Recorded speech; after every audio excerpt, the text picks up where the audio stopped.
Hapon na nga pala neto mga mare at natapos na nga pala yung duty ko sa mga puntong yan. Kinuha ko na nga din sa sampayan. Ito nga pala nilabhan ko nga na kortina kahapon mga mare at para nga maibalik ko na nga din dito sa may lababo. Hindi ko na nga din to naibalik kahapon mga mare dahil nga pagkakuha ko nga pala ng mga sinampay namin kahapon dun sa labas na ko inakyat ko nga lang din sa may second floor tapos sinampay ko nga ulit.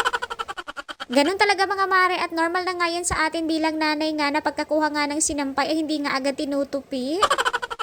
Anyways mga mare, pagkalagay ko nga pala ng kortina dito nga sa may lababo namin ay inayos ko na nga din pala. Ito nga pala mga hinugasan ko nga kaninang tanghali. Pagkatapos ko nga sinalansan yung mga hinugasan ko nga kaninang tanghali mga mare, ay hinugasan ko na nga din pala. Ito nga pala dish drainer namin at saka ko huhugasan. Ito nga pala hugasin namin dito. At alam nyo ba mga mare na hindi ko rin talaga alam kung bakit nga ba hindi nauubusan ng mga hugasin dito sa lababo namin. Mapapansin nyo nga din yun sa mga videos ko mga mare na palagi na nga din ako nandito sa may kusina dahil nga hindi talaga nauubusan ng gawain dito. Anyways mga mare, pagkatapos ko nga pala hinugasan ito nga palang dish drainer namin tsaka naman pinunasan itong pinakalababo namin ay nagsimula na nga din ako sa paghuhugas nga nitong mga konting hugasin namin dito bago nga din ako magluto ng aming panghapunan. Dahil hindi rin naman ganun kalakihan ito nga palang lababo namin mga mare kaya kailangan din talaga na magligpit nga muna bago nga kumilos ulit. Pagkatapos ko nga pala naghugas mga mare ay nilabhan ko na nga din pala itong dalawang basahan at para nga maisabit ko na nga din pala dito sa lagayan namin ng sponge. Oy mare, alam mo ba na affordable nga lang yung lagayan namin ng powder detergent tapos Oroca na nga din yung brand niyan kaya talaga maganda ang quality niya. Kaya naman kung bet mo rin yan, ako add to cart and check out now. Pagkatapos ko nga nalabhan yung basahan mga mare ay pinunasan ko na nga din pala ito nga palang ibabaw ng lababo namin at madalas talaga ganyan yung ginagawa ko mga mare para nga yung mga tubig dito ay hindi nga nakastay nga lang dito sa may wallpaper sticker. At yan din talaga isa sa mga sikreto ko mga mare kung bakit nga ba nagtatagal yung wallpaper sticker sa amin. Dinami ko na nga din sa pagpupunas ito nga palang stove rack namin mga mare dahil nga kaninang tanghali nga nung nagluto nga ako hindi ko na nga din to napunasan. Hanggang ngayon nga ay marami pa rin talaga nagtatanong nga nitong stove rack ko mga mare ng link nga kaya lang wala talaga ako maibigay dahil nga hindi ko nga to nabili online at pinakustomize ko nga pala to. Maganda rin talaga yung paggagawa nga nitong stove rack na to mga mare at kitang kita nyo naman dyan sa video na hanggang ngayon nga iputing-puti pa rin talaga at hindi nga rin siya nangangalawang kahit na palagi nga yan nababasa. At saka hindi rin talaga natatanggal yung pintura mga mare kahit na pinupunasan ko nga yan palagi na nilabang kong basahan. Pagkatapos ko nga pala punasan yung stove rack namin mga mare tsaka naman itong dining table namin ay nagwalis na nga din ako mula nga pala dito sa may kusina namin papunta nga dito sa may sala. Alam nyo ba mga mare, lately nga sobrang tinatamad nga ako gumamit nga ng vacuum tsaka naman mop kaya naman kung mapapansin nyo madalas talaga pagka nga nagwawalis nga ako dito ay basahan na nga lang yung ginagamit ko pamunas. Dahil pagka nga gumagamit nga ako ng mop mga mare ay wala nga din ako mapaglalagyan nga doon sa may bathroom namin dahil nga medyo maliit nga lang din yung space doon. Kaya yung mop nga na ginagamit namin before mga mare ay hinugasan ko nga yun ng husto tapos binalik ko nga ulit sa box tapos tinago ko nga muna. Mahirap din kasi i-maintain mga mare ang pag-aayos nga ng gamit lalo na pagka nga wala ka din masyadong space na paglalagyan. Kaya madalas din talaga mga mare yung mga appliances namin dito sa bahay yung mga pinapadala nga for collabs na ko talaga nandito nga lang at nakabox pa nga lahat. Dahil after ko nga pala sila gawa ng video mga mare ay naku binabalik ko nga ulit sa box. At para nga hindi rin sila mabilis maalikabukan mga mare at hindi rin sila mabilis maluma talaga dahil nga wala din naman akong paglalagyan sa kanila na cabinet. Pero sa totoo lang mga mare gustong gusto ko talaga i-display sila dito nga sa may kusina namin para nga kahit papano nga, di ba, pagka nga gusto mong gamitin ay mabilis na nga lang. Kaya lang hindi na nga kaya ng space nga dito sa may kusina namin mga mare dahil nga kita nyo naman itong lababo namin at napakaliit nga lang. O siya mga mare, balik na nga tayo dito sa ginagawa ko. Bali na andito na nga pala ako sa may sala namin at nagwalis na nga din ako at nagligpit na nga din ako ng mga kaunting kalat dito. Bali temporary nga pala mga mare na dito nga pala yung working area ko sa may harap nga ng TV dahil nga sa ngayon nga hindi pa nga rin namin naiisip kung paano nga ba yung pwesto na gagawin namin ulit dito. Dahil sa mga puntong to pala mga mare ay nag-iisip din talaga kami ng asawa ko kung paano nga ba yung gagawin namin na pagre-rearrange ulit dito sa loob ng bahay at para nga kahit papano ay lumawak nga yung space namin. Hindi talaga namin nagagamit yung second floor mga mare dahil nga napakainit talaga doon dahil nga wala nga yung ceiling. Kaya tuloy itong first floor namin mga mare ay nagmukha tuloy studio type dahil nga naandito na nga lahat mapasala, kitchen, tsaka naman higaan. Bali sa second floor nga pala mga mare nakalagay yung mga cabinet namin, yung mga tambak namin at naging bodega na talaga siya ngayon. Pero kahit ginagawa nga namin tambakan yung second floor mga mare ay palagi ko nga din yung nililinis ngayon pero hindi ko na nga din nabivideohan dahil nga hindi na rin masyadong kagandahan doon. Weekly nga pala ako naglilinis doon sa may second floor mga mare at nagva-vacuum lang ako doon at syempre pinupunasan ko nga din yung mga gamit doon at para nga hindi rin kumapal yung alikabok. Dahil pagka nga kumapal yung alikabok mga mare ay baka magpuntahan naman dito sa maibaba yung mga alikabok kaya kailangan talaga i-maintain din yung paglilinis doon. At saka araw-araw pa din naman kami umaakyat doon mga mare dahil nga naandun naman yung cabinet namin at doon nga kami kumukuha ng mga sinusuot namin araw-araw. O siya mga mare, balik na nga ulit tayo dito sa ginagawa ko dahil nga natapos na nga pala ulit ako magligpit at maglinis nga pala dito sa aming munting bahay. Halos araw-araw nga pala mga mare na ganito nga pala yung routine ko everyday. Minsan nakakasawa, minsan nakakapagod, pero worth it din naman pagka nga nakita mo nga na maayos at malinis yung bahay. Dahil ganun siguro talaga ang role natin bilang nanay mga mare, ang magligpit at mag-ayos nga ng mga kalat ng mga anak natin at saka asawa natin. O siya mga mare, hanggang dito na lang ulit yung aming video. See you on my next vlog.